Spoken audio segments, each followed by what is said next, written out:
मराठ्यांची तळपती तलवार म्हणजे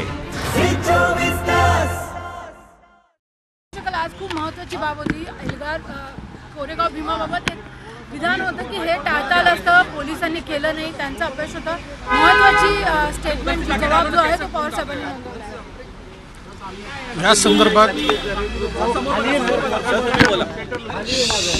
आहे। या संदर्भामध्ये ऑनरेबल पवार साहेबांनी मार्च 2018 या रोजी एक ॲफिडेव्हिट फाईल केलं होतं कमिशन समोर, आणि त्याच्यानंतर एप्रिल 2022ला ऑनरेबल पवार साहेबांनी कमिशन समोर एक ॲफिडेव्हिट फाईल केलं।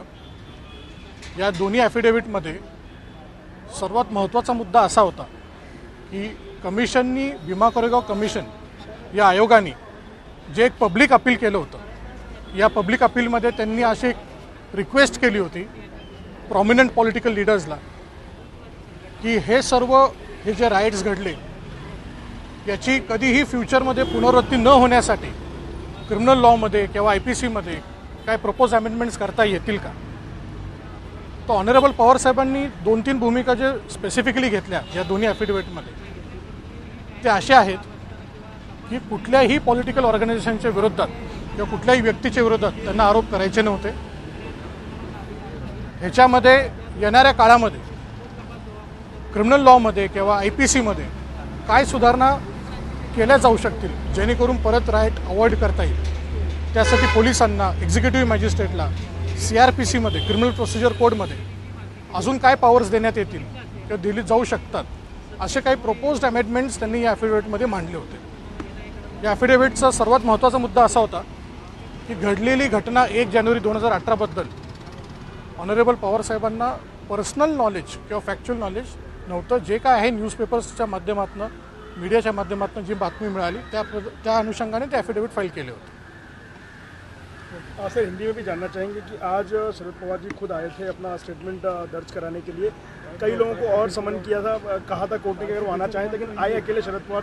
जितने भी लोगों को, पॉलिटिशियंस को कहा गया था उनमें से, तो क्या मुद्दे रखे उन्होंने कोर्ट के सामने? 2 अलग अलग एफिडेविट्स दिए अलग अलग समय पे, क्या सारी बातें एक संक्षेप में बताएं हमको। जी देखिए, ऑनरेबल पवार साहब जी ने मार्च 2018 में और अप्रैल 2022 में ऐसे 2 एफिडेविट्स फाइल किए थे कमीशन के सामने। जितने लोगों को नोटिसेस, जो पॉलिटिकल रिप्रेजेंटेटिव्स थे, जितने लोगों को ऑनरेबल कमीशन ने नोटिसेस भेजी, मेरे नॉलेज के हिसाब से 20 लोगों को नोटिसेस भेजी थी, उनमें से शायद कोई भी आगे नहीं आया।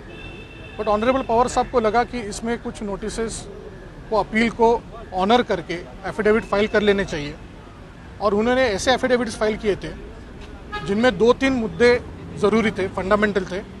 उसमें से सबसे इम्पॉर्टेंट मुद्दा ऐसा था कि उनको इस घटना के बारे में पर्सनल नॉलेज नहीं है। जो 1 जनवरी 2018 को जो घटना हुई, सिर्फ CRPC में, क्रिमिनल प्रोसीजर कोड में, इंडियन पेनल कोड में कौन से अमेंडमेंट्स प्रपोज किए जा सकते हैं जिसके वजह से इसके आगे ऐसी कोई दुर्दैवी घटना ना हो इस देश में, उससे मद्देनजर रखते हुए उन्होंने ये 2 एफिडेविट फाइल किए थे।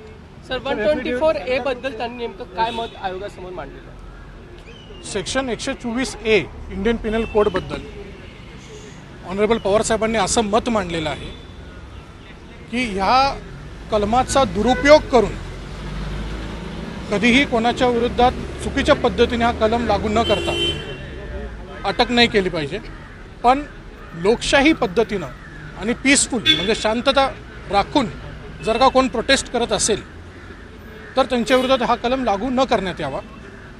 याच्यात रिपील और अमेंडमेंट असं वाक्यरचना आहे, म्हणजे त्याच्यात काही सुधारणा करू जाऊ शकतात किंवा त्याच्यात काय प्रपोज्ड अमेंडमेंट्स आहेत त्याच्याबद्दल पवार साहेबांनी त्याचं मत मांडलेलं 124A बद्दल। इकडचा वाद मिटवण्यासाठी एक नवं युद्ध स्मारक किंवा विजयस्तंभ तयार करावा असं सुद्धा एक मत साहेबांनी म्हटलं, त्याविषयी थोडंसं सांगू शकता? त्याविषयी मी पर्सनली काही सांगू शकणार नाही, कारण की ते आता आयोगासमोर एक एव्हिडन्सच्या फॉर्मॅटमध्ये आलेलं आहे।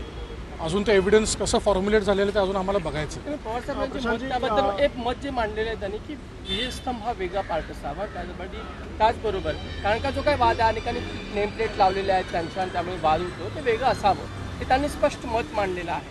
त्याबद्दल नेमकं त्यांना काय स्पष्टता द्यायची त्याबद्दल मी स्पेसिफिकली याबद्दल बोलू शकणार नाही, कारण की तो एव्हिडन्सचा एक पार्ट आहे। आत्ता एक एव्हिडन्स मांडलेला, त्यांनी स्पष्ट मत मांडलेलं आहे। पण अजून तो एव्हिडन्स माझ्या हाती आलेला नाही आहे. तो पॅरेग्राफ तो एकदा वाचला तर मी तुमच्याबद्दल त्याबद्दल स्पष्ट बोलू हिंदी में शकतो. जानना चाहेंगे कि जो राजद्रोह का मसला है 124A का, जिसके बारे में उन्होंने अपने एफिडेविट में भी कहा था, आज कमीशन के सामने भी उनसे इस बारे में सवाल किया गया, स्पष्टीकरण मांगा गया, तो उन्होंने क्या कहा कि 124A के विषय में उनके क्या विचार हैं या इसके विषय में वो क्या मत आगे रखे उन्होंने? देखिए, उन्होंने ऐसा कहा था कि सेक्शन 124A जो है, सेक्शन 124A जो है, ये ब्रिटिशर्स ने इंट्रोड्यूस किया हुआ सेक्शन है. उस वक्त ड्यूरिंग ब्रिटिश एरा जो लेजिटिमेट प्रोटेस्ट होते थे उनको रोकने के लिए ब्रिटिशर्स इस सेक्शन का इन्वोक करते थे. लेकिन आज इस सेक्शन को दुरुपयोग नहीं होना चाहिए, इसका मिसयूज़ नहीं होना चाहिए, ऐसा ओपिनियन ऑनरेबल पवार साहब ने कमीशन के सामने रखा. उनका कहने का ये मतलब था, जो एफिडेविट में भी रिफ्लेक्ट हो रहा है, कि इस सेक्शन का दुरुपयोग नहीं होना चाहिए, मिसयूज़ नहीं होना चाहिए. अगर कोई पीसफुल और डेमोक्रेटिक मैनर से प्रोटेस्ट कर रहा है तो उनके खिलाफ ये सेक्शन इन्वोक नहीं होना चाहिए.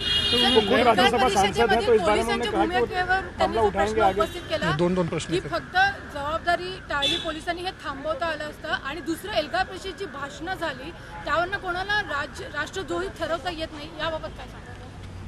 पहिला प्रश्न आहे की त्यांच्या ॲफिडेविटमध्ये ऑनरेबल साहेबांनी असं म्हटलेलं आहे की लॉ अँड ऑर्डर ही पोलिसांची जबाबदारी आहे. कदाचित ही घटना टाळता आली शकली असती जर का पोलिसांनी अजून त्याच्यात थोडंसं विजिलन्स दाखवलं असतं. तर एक प्रोबॅबिलिटी म्हणून व्यक्त केलेलं आहे. एल्गार परिषदेच्या भाषणांबद्दल साहेबांनी स्पेसिफिकली मत नाही मांडलेलं. जनरली साहेबांचं प्रश्नाचं उत्तर असं होतं की कुठलीही व्यक्ती त्यांच्या फंडामेंटल राईटला प्रोटेक्ट करताना फ्रीडम ऑफ स्पीच अँड एक्सप्रेशनमध्ये काही बोलली असेल आणि ती पार्लमेंटरी डेमोक्रेसीच्या ॲम्बिटमध्ये असेल तर त्यांच्या विरोधात कुठलेही गुन्हे दाखल होऊ नयेत. एक जनरल स्टेटमेंट केलं होतं, असं स्पेसिफिक नाही म्हटलेलं. समाधी स्थळाचा ताबा नेमका कुणाकडे असावा त्यावर काय स्पष्टता झाली? ऑनरेबल साहेबांनी, पवार साहेबांनी एक पर्सनल मत असं एक्सप्रेस केलेलं आहे.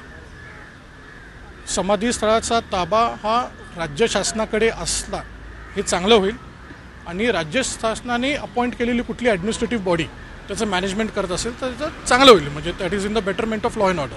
के ओपिनियन के बारे में पूछा गया था, उसके बारे में उन्होंने अपने विचार रखे. जी सर, उन्होंने ऐसा है कि लेफ्ट और राइट विंग ये दोनों जो आइडियोलॉजीज़ हैं इनकी सोशियोलॉजिकल इंटरप्रिटेशंस हर कोई अपने तरीके से करता है.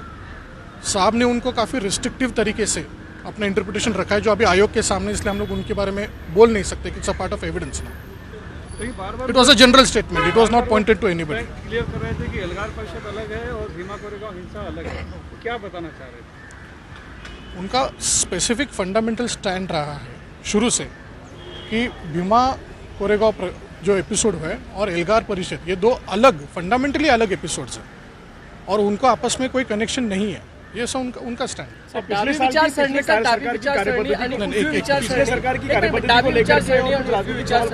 याबद्दल सुद्धा त्यांनी एक स्पष्टता दिलेली आहे. त्यांनी उजवी विचारसरणीबद्दल काय स्पष्टता, मात्र डावी विचारसरणीबद्दल त्यांचा हा एक विचार एवढंच मांडलंय. याबद्दल तुम्ही स्पष्टता काय?